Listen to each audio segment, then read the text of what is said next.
Hello everybody! Today I'm going to show you some fun decorations for your fridge, and these shapes are made of salt dough. Actually, my daughter made them and I thought they were fun, so we added some magnets there. As you can see, I still have to paint them on the other side because we added the magnets afterwards so that they can go to the fridge and, to hold some postcards, photos, notes, whatever. I'm also going to show you some bad examples. No, they are not bad, but they are not so pretty, so I haven't finished them. And I'm just showing them to you to say that, sometimes they don't turn out to be as good as you expected, but it's okay because you can make them like one per minute, so it doesn't really matter if a few of them are not so pretty. These are the new ones that we've just made and dried out, and this is the new pizza, which is more three-dimensional. We added all the small ingredients afterwards, and this is a pancake, but I didn't really succeed on painting it, so and lemon and a cookie. These two broke while I was trying to put the magnets in them, so I had to throw them away. And this little croissant, it's quite nice, and actually in these new shapes we try to build the magnet right in them, while making them. But as you can see, I squeezed it a bit. It's not easy at all to, put the magnets in the shapes, in the actual shapes. So you can try, but actually it was easier at the first time when we made the shapes, the fruits and everything, the vegetables, and then let them dry. And then when they were dry, we added another layer with the magnet, and that was much easier, and we didn't squeeze the actual shapes, so that was better. And here I'm just showing to you that, for example, if you have a bigger shape that is a bit more fat, then if you try to build the magnet in it at the beginning, it won't work anyway because it kind of dries hollow, so you will lose the magnet afterwards, but it doesn't matter. And here I showed you just how strong these small magnets were. And this is quite funny, but it makes them really difficult to work with because you have to be really careful that the actual shapes are really, really dry before you try to put them on the fridge, because otherwise the magnets will come out right away. And so you will need some salt dough, some water, paint. I used only 2 different brushes, a smaller one and a bigger one. And here this one was also a bit hollow, so I'm going to show you how to mend it. If it happens that you lose your magnet, you have to just put some water on the part that you're going to mend, and this will act as a glue. And then you will take a little bit of your salt dough and you can mend it the way you want. Or this is also the way to, add a layer if your shape is already dry, and then you can push your magnet into this layer. And you have to be careful to hide your magnet in there, so cover the sides enough. And then also don't try to put them on the fridge while they are still drying, because otherwise, like I said, these magnets are very strong. They will come out. I couldn't resist the temptation, and I tried it out on 1 or 2 little objects, and I immediately lost the magnets, so be patient. And so then I just used watercolor to quickly paint them. And the trick with the watercolor is to mix several colors, so make sure you don't use only one color, but you add a little bit of yellow, a little bit of red and green, and make patches and then mix them up a little. But it will make them more interesting. And you can, with the watercolor, the trick is that you can always play around and add more and take back a little, and it's never really definitive move that you are making, so you don't have to be afraid. Here, for example, I'm showing you that if you clean your brush and the paint is still wet, if you clean and wipe off the water of your brush, you can use it to clean up some space afterwards and make it a little bit more three-dimensional.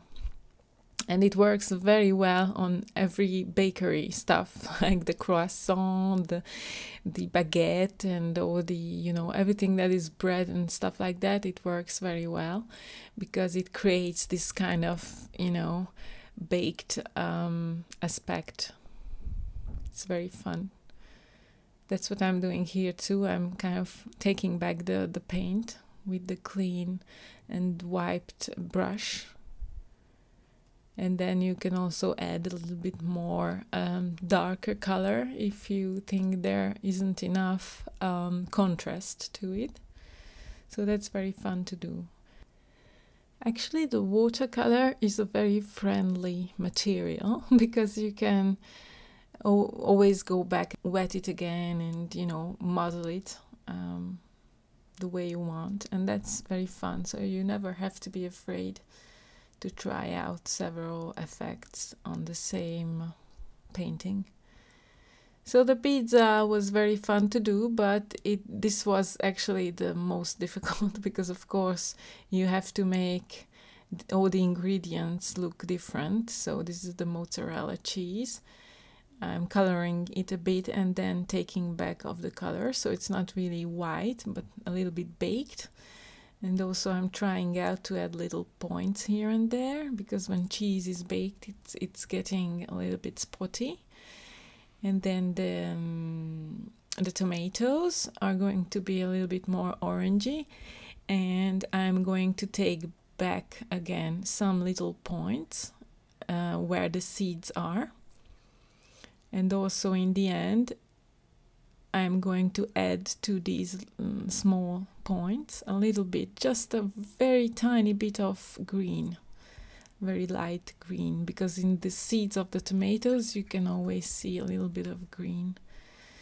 So yeah, you have to observe, you know, what you are trying to do. So cut a tomato or look at the bread from close and stuff like that, and you will discover these very small typical spots on them, or shapes or colors that will make them very, you know, typical and easy to reproduce. This is onion rings, well, kind of. Actually, I looked at the package of a pizza to get an idea of what it looks like when it's baked. And this is salami. I made white spots on top of them, but actually afterwards I covered them with a little bit of light brown. And here I'm adding a little bit of green to the tomato seeds. And the dough of the pizza was made exactly the same way as I made the croissant and the French bread. Which means that I colored it first with several shades of brown, and then I cleaned and wiped my brush and tried to take back a little bit of the color from the sides, from the edge, because I believe this is what pizza looks like. And I also added to the tomato sauce a little bit of dark brown orangey color on the sides, so that it looks more baked, and also that there is a bit more contrast in between that and the real tomatoes. I'm sorry that I couldn't film the whole process, but actually I didn't have enough tapes, so I had to make it shorter. Now you can also use, when you are using Soldo, some varnish in the end. You can either buy it in a can and apply it with a brush all over the top, and also the back actually, because it makes it a little bit more waterproof. Or what I use now is a spray. I bought a varnish in a spray and I spray it once or twice, it depends. And if you use several coats, you have to leave to dry for 1 day in between each coat. And that makes it shiny and it makes it even more realistic. I don't know why, because all the foods are not shiny, but I don't know why it makes it even more tasty, tasty looking. It is again a very nice thing to do with kids because you can make it quite quickly. When you are done with the salt dough shapes, I didn't tell you about that, you can either bake them in a in the lowest temperature of your oven for a couple of hours.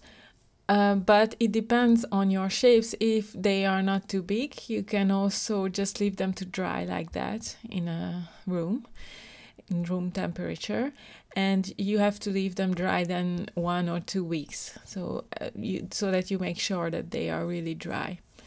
And that's it. So you don't even have to bake them, but then of course you will need some more patience to wait until you can paint them and everything.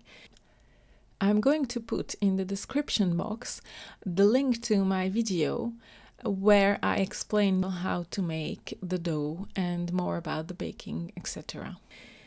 So here you go. I hope you enjoyed this. Try it out. It also makes a nice personalized gift to somebody. Enjoy it. I'll see you soon for new adventures. Bye.